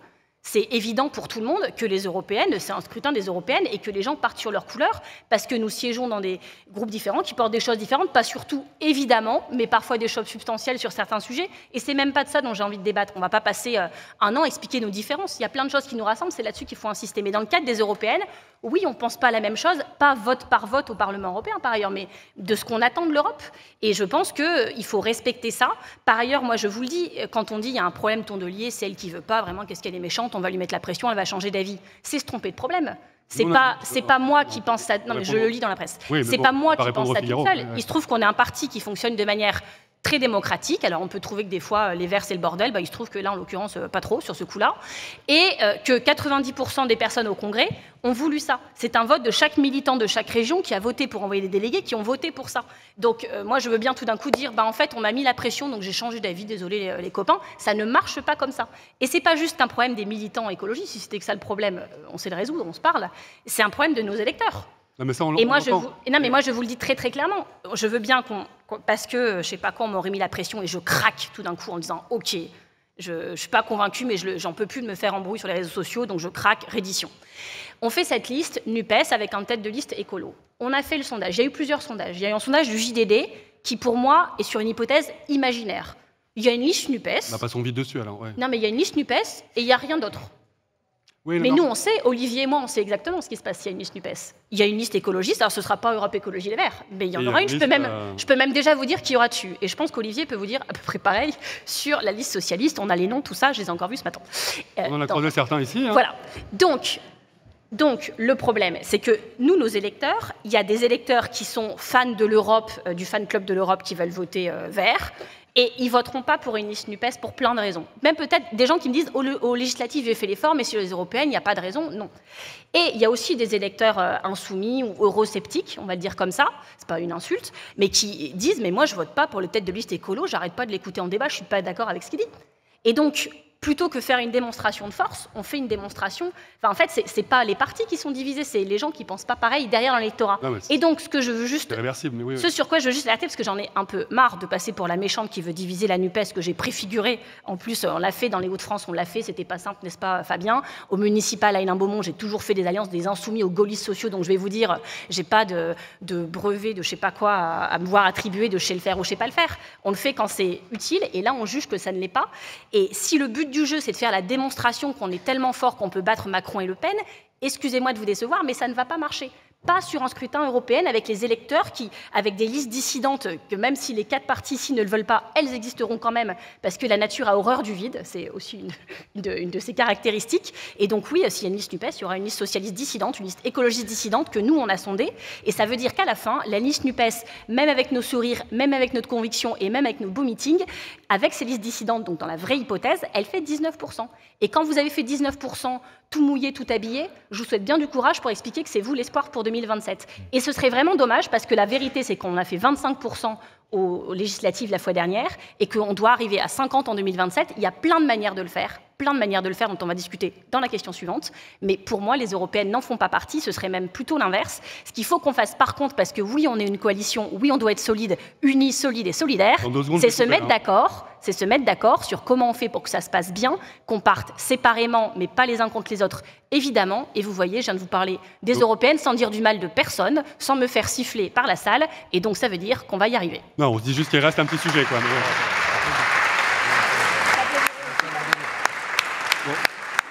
Comme on n'a pas vocation à trancher tous les sujets, mais on sent quand même qu'il risque d'y avoir encore quelques discussions pour trouver une parole commune là-dessus. Évidemment, et c'est beau d'ailleurs. C'est super.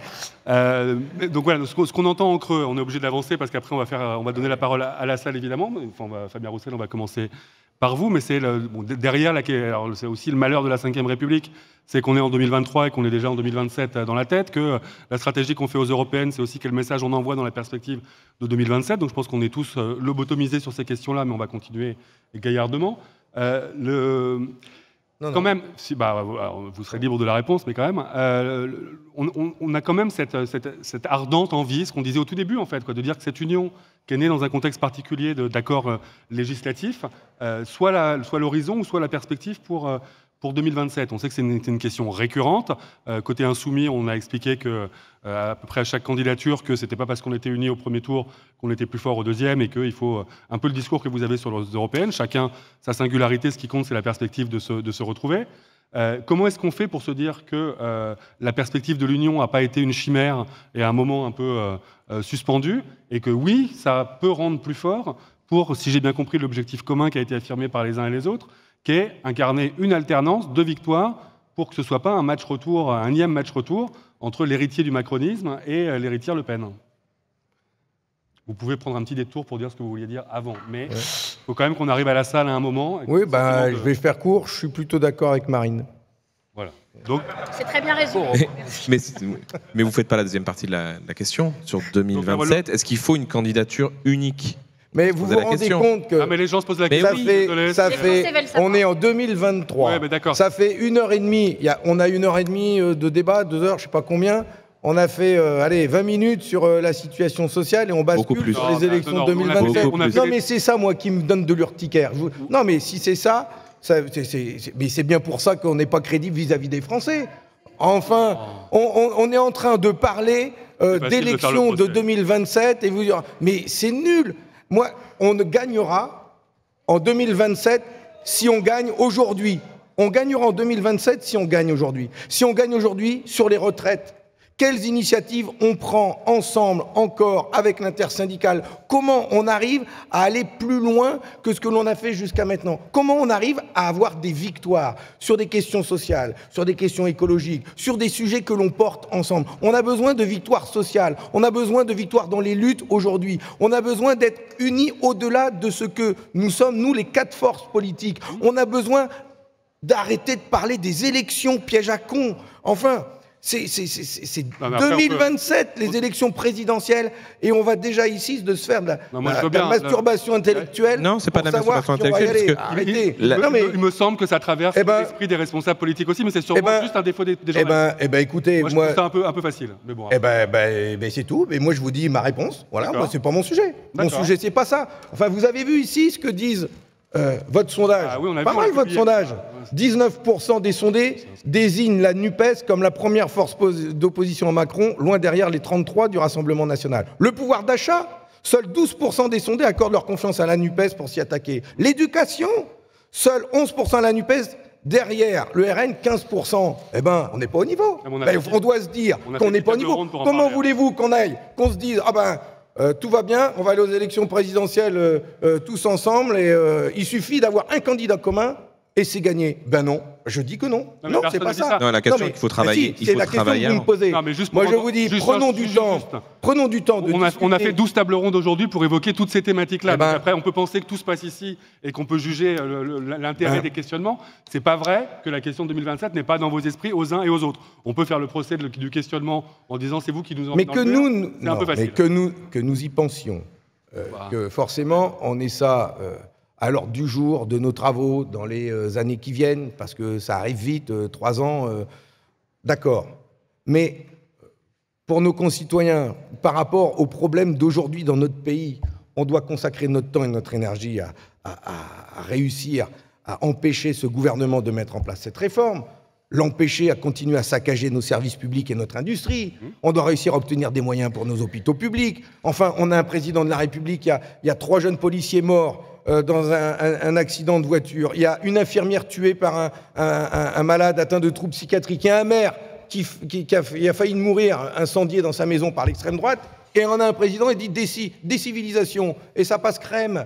Enfin, et on ne va pas s'en prendre, nous, justement, au fait que les services publics reculent partout dans le pays et qu'aujourd'hui, on a des personnels qui sont abandonnés dans nos hôpitaux, dans nos écoles, des maires qui sont à l'abandon. Le maire de Saint-Brévin, quand il prend la parole, on y était. Notre pote. On y était. Non, mais le maire de Saint-Brévin, il accuse nommément le sous-préfet, le préfet, le procureur de la République. Enfin, Dieu, si c'est nous qui avions dit ça, on nous aurait traité de tous les noms, d'ailleurs, de factieux.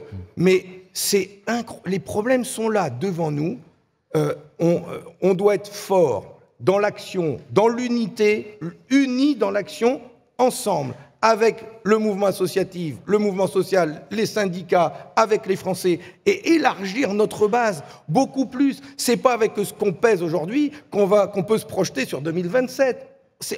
Admettons qu'aujourd'hui, nous ne sommes pas encore au niveau, on a progressé, mais on a encore beaucoup de progrès à faire. Et c'est ça qu'on doit faire. Et nous considérons, nous, au Parti communiste français, que les progrès, nous devons les faire dans les luttes que nous devons mener, que nous avons à mener aujourd'hui avec le monde du travail, avec les salariés, avec la jeunesse, sur les priorités qui sont les leurs. Et c'est ça qui doit nous faire converger. C'est là-dessus qu'on doit mettre l'essentiel de notre énergie. Sinon, si on croit que la solution passe par les élections en 2027 ou par des listes communes aux élections européennes ou aux élections présidentielles, en disant et en théorisant que le seul moyen de gagner, eh ben on va perdre. On n'y arrivera pas. Si nous voulons gagner, nous devons réussir à convaincre beaucoup des millions d'électeurs qui aujourd'hui ne vont plus voter. C'est ça d'abord.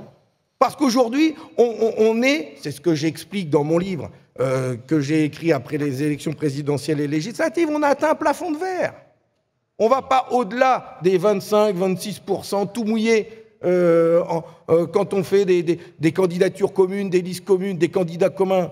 On ne gagne jamais avec ce niveau d'influence-là, jamais. Donc, comment nous faisons chacun dans nos responsabilités, et y compris avec nos sensibilités différentes, et avec des programmes différents sur certains points. L'électorat écologiste, c'est pas le même que l'électorat communiste.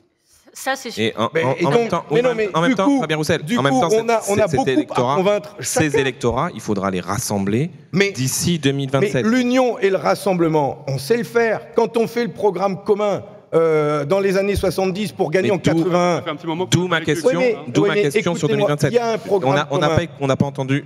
Il y a un Olivier Faure programme là-dessus. commun, il y a un programme commun, il y a des candidats différents aux élections présidentielles et il y a une victoire de la gauche en 2012.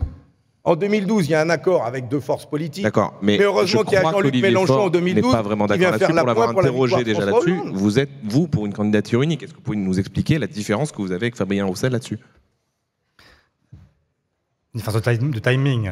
Fabien s'y rangera, mais il n'a pas encore complètement Comment intégré. ça, je m'y rangerai? Non, mais depuis quand c'est toi qui dis ce qu'on fait chez nous? Non, je Tu dis viens pas de le que... convaincre de jamais le faire, là. J'espère en tout cas que tu t'y rangeras, parce que de toute façon, je pense que la pression à l'unité, après 10 ans de macronisme, et avec une menace qui est celle de l'extrême droite, elle sera d'une puissance que personne n'imagine. Que tous les électeurs de gauche voudront une championne ou un champion qui les emmène au second tour cette fois-ci. Pas 3 fois absent du second tour. Et pas 3 fois avec une défaite qui serait une défaite humiliante, et surtout une défaite qui engagerait là pour longtemps, en fait, la France sur une voie qui peut être une voie totalement mortifère. Et donc, oui, je suis partisan d'une candidature unique à l'élection présidentielle en 2027. Ça n'est pas suffisant. Il faut bien sûr travailler sur le fond. Bien sûr, être les plus pertinents sur tous les sujets que vous avez évoqués. Mais il y a aussi une condition préalable, c'est que dans ce qu'on appelle aujourd'hui la tripartition de la vie politique, l'extrême droite, la droite libérale, la gauche, chacun pesant approximativement un tiers des voix. Et la réalité, c'est qu'Emmanuel Macron lui-même n'a fait que 28%. Et ensuite, c'est grâce au barrage républicain qu'il est devenu président de la République, et puis cette mécanique infernale de l'élection présidentielle et de la 5e, qui fait que dans la foulée d'une élection présidentielle, généralement, même si cette fois-ci c'est un peu raté, eh bien, le président trouve une majorité législative. Et donc, moi, je souhaite effectivement qu'on y parvienne et qu'on puisse ne pas laisser la place. Bismarck disait, dans un accord à 3, il ne faut pas être le 3e. C'est exactement ça. Notre problème, c'est de ne pas être les 3e. Donc, il faut y arriver. Comment est-ce qu'on y parvient? Moi, je propose, mais l'idée de libre parcours, et d'autres l'ont reprise ou ont eu la même intuition que moi. Moi, je souhaite que nous puissions d'abord aboutir à un contrat de coalition qui nous permette de dire ce que nous ferons ensemble sur 5 ans. Comme tout à l'heure l'a dit Marine, pas sur un millénaire. Sur un millénaire, tout se justifie et ça fait maintenant plus d'un siècle que communistes et socialistes se sont séparés au congrès de Tours. Moi, je suis resté avec Léon Blum et Fabien est parti avec Maurice Thorez. Donc, chacun n'a pas tout à fait réussi à revenir sur ces séquelles de l'histoire, mais ce que je sais, c'est qu'on peut se mettre d'accord sur ce qu'on fera pendant 5 ans ensemble au pouvoir.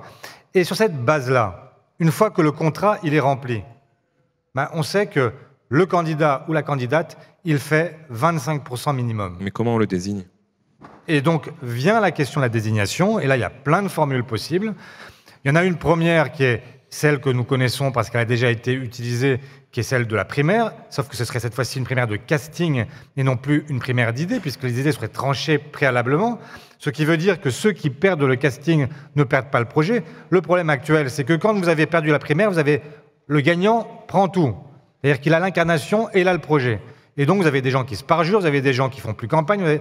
Non, donc le projet dans le marbre avant même la désignation. Ensuite, vous désignez quelqu'un. Vous désignez quelqu'un, à partir du moment où vous savez que vous avez un accord de coalition, ce quelqu'un, il fait, ou cette quelqu'une, fait minimum 25% des voix. Voilà. C'est donc... que moi aussi, je puisse rire. Pas mal. C'est pas mal. Pas mal. Mensonger, mais pas mal. J'espère qu'on peut faire une démonstration un peu différente. Mais justement, si je fais un petit détour, pour dire simplement Très petit, hein. Très petit.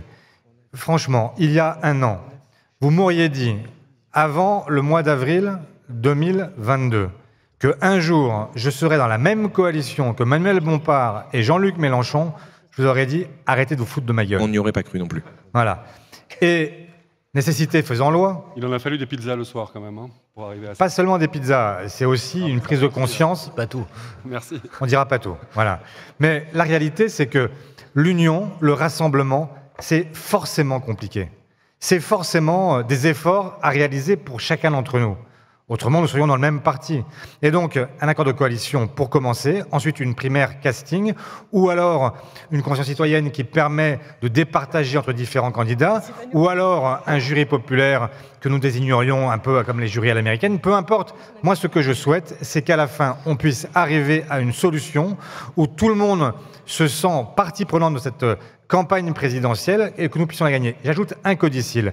Ça supposera aussi que la candidate ou le candidat à l'élection présidentielle s'engage devant l'ensemble de ceux qui participeront à ce contrat à ne pas être Jupiter. Et dans les premiers mois de son installation à l'Élysée, qu'il fasse voter par référendum une transformation profonde de la Constitution qui permette de transférer une large part des pouvoirs qui sont aujourd'hui détenus par le président au Premier ministre et Premier ministre responsable devant le Parlement pour arriver à un régime parlementaire comme nous le connaissons dans toutes les grandes démocraties européennes. Manuel Bompard. Est-ce que D'accord.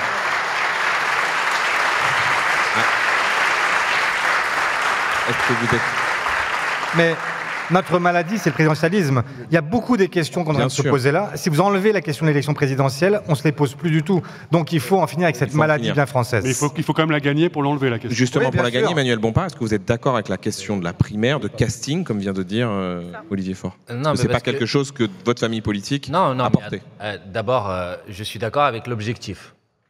d'avoir un candidat commun. Je l'ai dit dès le début, et j'ai posé la question de comment, d'ici à l'objectif, on essaye de faire en sorte que les étapes intermédiaires, et là où je suis d'accord avec Fabien, qui ne sont pas que des étapes électorales, faisons attention, progresser, faire en sorte que la NUPES elle soit plus forte encore dans un an qu'aujourd'hui, ça nécessite de ne pas être uniquement, de mon point de vue, ensemble aux élections. C'est aussi d'être ensemble dans des batailles, c'est d'être ensemble dans des combats, c'est de prendre des initiatives ensemble. On l'a fait, pour partie, pas suffisamment de mon point de vue, mais c'est déjà bien qu'on l'ait fait. On peut le faire encore plus. Donc sur l'objectif, bien sûr que je suis d'accord. Après la primaire, vous connaissez nos éléments de critique sur ce sujet. C'est que si on veut faire en sorte de pouvoir gagner, alors on doit faire en sorte de convaincre un électorat populaire qui, pour une grande partie, ou pour une partie significative, est de plus en plus éloigné des élections. Et on sait qu'on a toujours une difficulté, et tout ça est documenté. Il y a mon collègue Alexis Corbière dans la salle, il a même, je crois, écrit un livre sur le sujet, sur le fait que la primaire, elle joue une forme d'exclusion sociale d'une partie de la population, et elle confisque, au détriment des catégories les plus intéressées à la politique, le choix du candidat ou de la candidate. Donc je dis attention, je pense qu'on peut penser, imaginer d'autres dispositifs. Et il se trouve que Olivier lui-même a mis sur la table en disant ça peut être une primaire, mais ça peut aussi être autre chose. Donc je pense qu'on peut discuter. Mais en tout cas, oui, si on veut cet objectif, il faudra bien un mécanisme de départage des candidatures. Ça, c'est une évidence. Mais je redis, je pense que si on croit qu'on va gagner juste par un mécano électoral à la dernière minute, quelques mois avant les élections présidentielles, en disant en fait on n'a mené aucune des batailles ensemble depuis 5 ans parce qu'on n'a pas été ensemble aux européennes, parce qu'on n'a pas été ensemble aux municipales, parce qu'on n'a pas été ensemble aux sénatoriales, mais en fait on est super copains, on vous avait pas prévenu, en fait on est tous d'accord sur tout et vous allez voir on va arriver à gagner. Je pense qu'on fait une erreur, voilà. Donc moi que les choses soient claires, je ne prétends contraindre personne, chacun est libre de prendre ses propres décisions, mais dans les débats comme celui-ci, il me semble que c'est mon devoir de dire que, de mon point de vue, d'un point de vue stratégique, ce qui me semble réunir le plus de conditions pour nous permettre de gagner la prochaine fois, et la prochaine fois, je me permets de dire que ça peut être 2027, mais ça peut aussi être avant, on n'en sait rien, je pense que c'est de tracer notre chemin ensemble et de le faire à chaque occasion, tout simplement.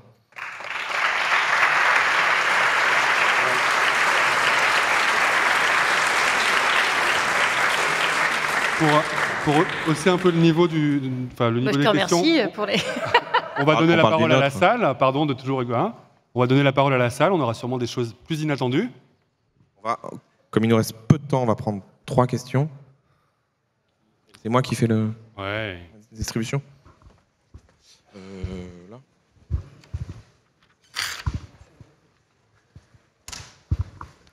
Bonsoir. Donc merci d'avoir fait un débat un an après la création de la NUPES.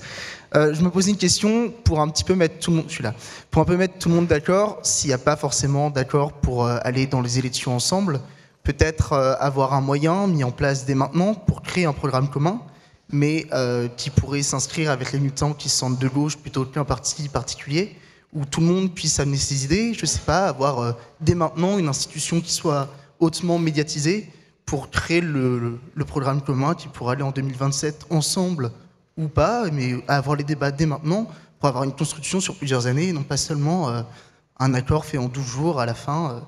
Je pense que ça pourrait mettre tout le monde d'accord, et si c'était mis en place dès maintenant, ça mettrait en tout cas les militants qui veulent être de gauche et pas seulement d'un parti, tous ensemble, vers un projet commun, sans avoir à se poser la question des européennes, des municipales ou de la présidentielle plus tard. Merci beaucoup. Rapidement, donc sur qu'est-ce qu'on fait pour un programme? On prend toutes les questions, non? C'est comme ça que vous faites d'habitude? Je pense que c'est plus simple de prendre les 3 questions et de... Alors, C'est ça qu'on fait nous, mais il n'y a pas de Ah bon, désolé, je ne voulais pas non. perturber la séance. Non, mais on s'adapte au code des uns et des autres, c'est le principe. une deuxième question, une femme, peut-être? Tac, boum. Non? Il n'y a que des hommes qui veulent poser les questions? Mais non, il y a une femme là, vous la voyez? Non, Ah, un homme. Je sais pas si Ah, ici. ça, hein. J'ai pas mes lunettes. Ah, celle-là, elle est Merci dehors. Fabien. Il Allez-y. y aura un petit mot après, je Oui. pense. Je voulais revenir sur juste un élément que, Monsieur Bompard, vous avez employé. Vous avez parlé de prendre sa décision. Mais je tiens à rappeler qu'ici, dans pas mal de partis, et c'est peut-être pas le cas à la France Insoumise, mais ce sont les militants qui votent des lignes d'un programme. Et en l'occurrence, si, par exemple, que ce soit Madame Tondelier ou Monsieur Roussel portent, par exemple, l'absence d'une liste commune, c'est pas parce que eux l'ont décidé, que eux ont le pouvoir de décider, mais c'est parce que ce sont les militants communistes écologistes qui ont pris cette décision. Du coup, je trouve ça dur de parler de prendre une décision. Les représentants des partis politiques ne prennent pas de décision, ils portent celle votée démocratiquement par leurs militants. Et à ce moment-là, il faut se poser la question... non pas comment convaincre des accords entre des partis dans des bureaux, c'est comment est-ce que vous allez convaincre éventuellement, si vous avez une volonté d'alliance, les militants communistes, les militants écologistes. Donc voilà, juste pour... c'est sur la question du langage strictement. Voilà. Une dernière question. Là-haut.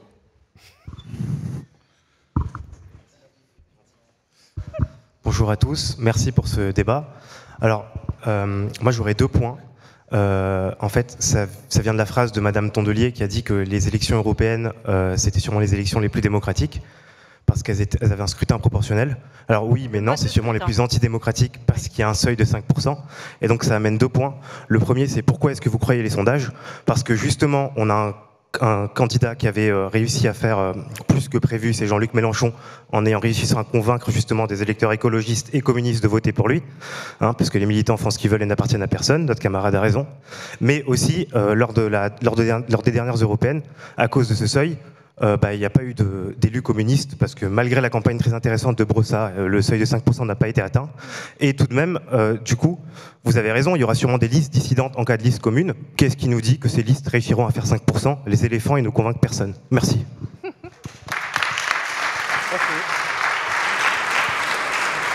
Répondons déjà sur la question du programme. Comment on construit un programme? La première question qui a été posée par la personne en public. Si personne... Moi, je veux bien. Non, mais vas-y, Manuel. Merci. Non, bon, moi j'ai dit tout à l'heure en réponse à ce qu'a dit Olivier que il me semblait, oui, que à partir du moment où on se fixe comme objectif de pouvoir se présenter ensemble aux prochaines échéances nationales, il faut qu'on ait un programme commun et que ce programme ne pouvait pas être le même que celui d'avant. Une fois que j'ai dit ça, et je préfère le dire aussi franchement, pour autant on ne va pas repartir de zéro.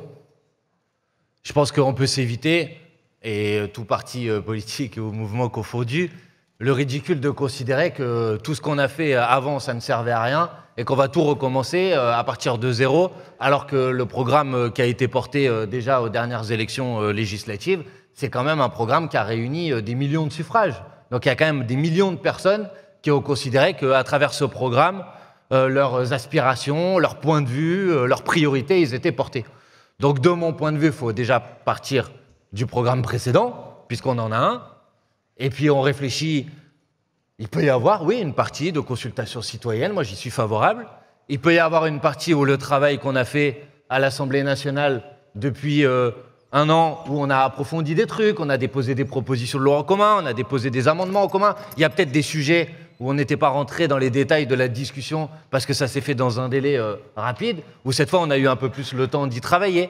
Et puis il y a des nouvelles questions qui arrive aussi, ou peut-être notre programme sur ces aspects-là, il était insuffisant. Et puis, il y a des réalités, par exemple, la réalité climatique. Au fur et à mesure qu'on va avancer, elle va être de plus en plus tellement urgente que c'est pas vrai qu'on va pouvoir faire la même proposition dans 5 ans que la proposition qu'on a faite il y a 2 ans ou il y a 10 ans sur le sujet. Donc, voilà, de mon point de vue, comment on peut avancer. Mais ce que je voulais dire, c'est que ne donnons pas l'impression qu'on va tout jeter à la poubelle et repartir d'une page blanche, parce que ça ne nous fera pas avancer. C'est qui? Mitterrand. Marine Tondelier, peut-être sur la coopérative, vous avez proposé une coopérative. Parce qu'en fait, je pensais qu'on aurait un tour de questions sur la présidentielle, donc j'ai répondu sagement sur les européennes, et après on est parti sur la présidentielle. Tant mieux, c'est peut-être que le problème était réglé sur les européennes, donc c'est parfait. Sur la présidentielle, on a été très clair chez les écologistes, même si je rappelle encore, je le ferai une dernière fois, le sacrifice que ça demande dans la Ve République de renoncer à potentiellement avoir un candidat écologiste, mais on sait pourquoi on le fait, et Olivier a rappelé aussi pourquoi.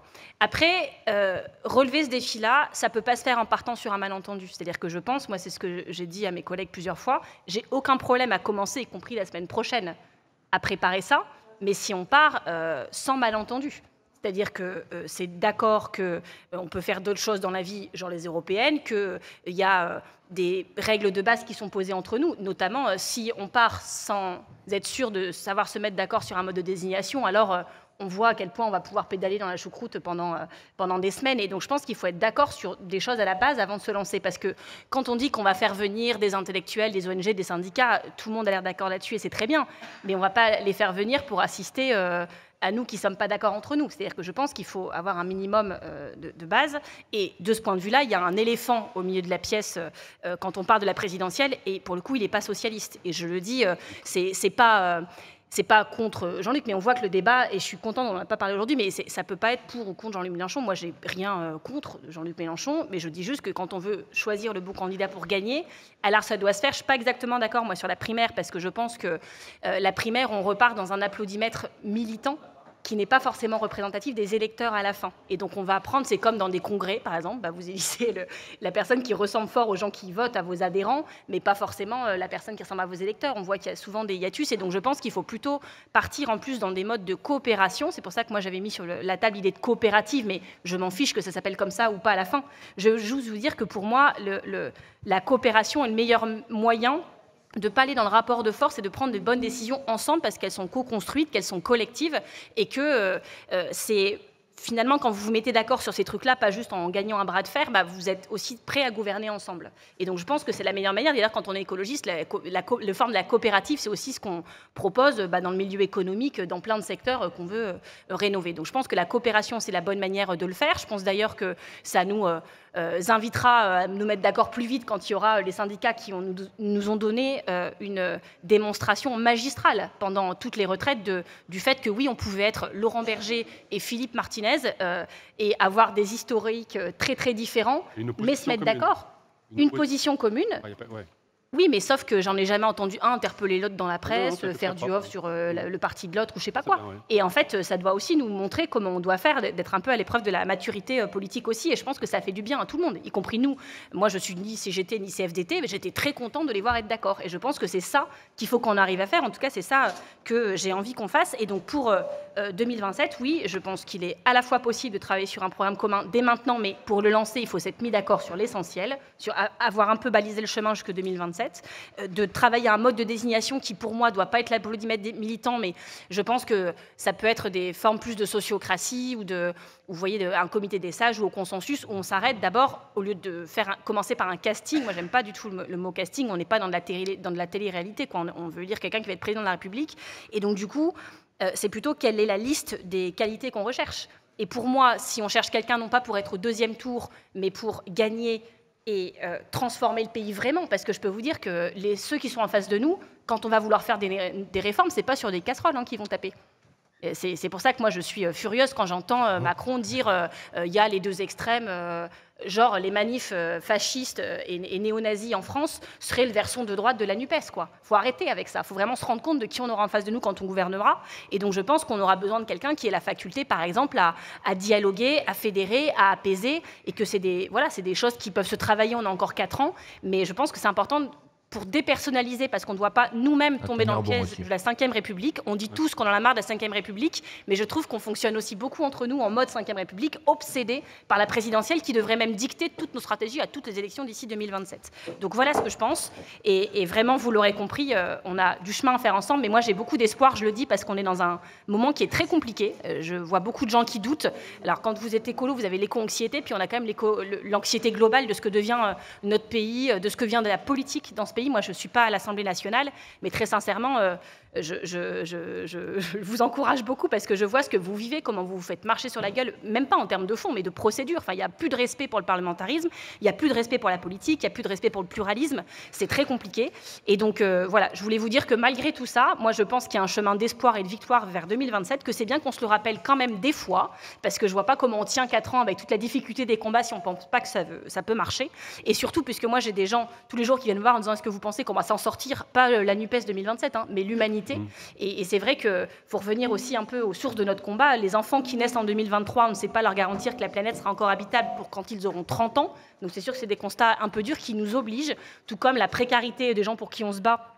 Même ceux qui ne votent pas pour nous, en fait. Nous, on se bat pour des gens qui votent pour nous ou pas. La situation qui est la leur doit nous obliger à un peu de niveau dans nos débats et surtout de toujours tracer ce chemin d'espoir ou de victoire dont j'insiste, il existe et c'est celui-là que je veux qu'on emprunte ensemble.